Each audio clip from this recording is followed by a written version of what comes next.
dia, amados, que a graça e a paz do nosso Senhor Jesus seja com você e com a sua família nesse dia. Glória a Deus, aleluia. Vamos continuar estudando sobre a vida do nosso querido apóstolo Paulo. No último devocional eu comentei que a primeira província romana que eles fizeram o trabalho evangelístico aos gentios foi exatamente na ilha de Chipre. E na ilha de Chipre eles percorreram quase todas as cidades daquela ilha. Era uma ilha grande. Eu falei até o tamanho no devocional anterior, que era 75 quilômetros de largura por 250 e pouco de comprimento. Então era uma ilha muito grande, tinha várias cidades. E quando eles chegaram na capital daquela província, chamada Pafos, ali morava o governador daquela ilha, o procônsul romano, chamado César Paulo. E ele tinha um assessor que era um judeu que fazia magia e era um falso profeta. E aquele procônsul teve o interesse de ouvir as pregações de Paulo e Barnabé. E todas as vezes que Paulo ministrava para aquele procônsul, aquele seu assessor, aquele judeu, falso profeta, mágico, ele interferia nas suas ministrações e contradizia tudo o que Paulo dizia. Ele era usado pelo diabo para impedir a conversão daquele procônsul.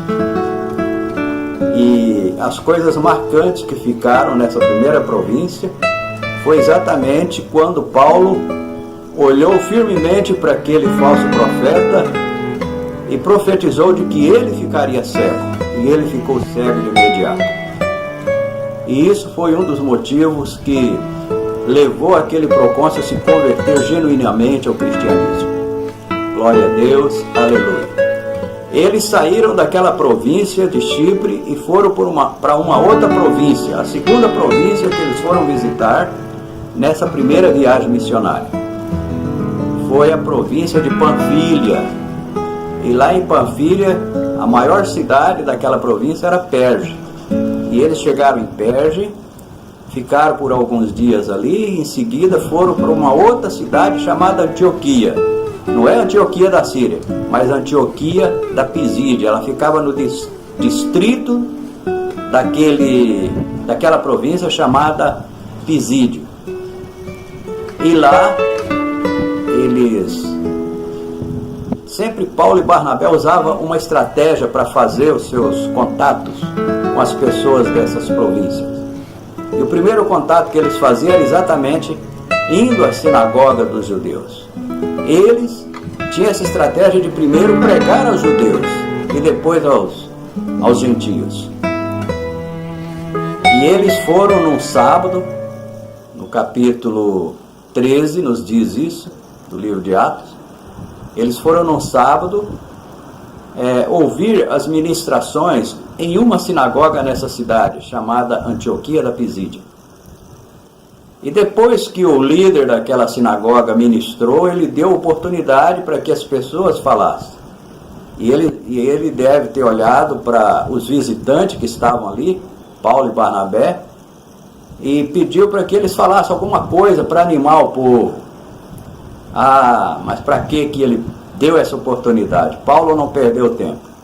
E nos diz que Paulo levantou ali e fez um lindo sermão, uma linda ministração que eu vou falar no próximo devocional.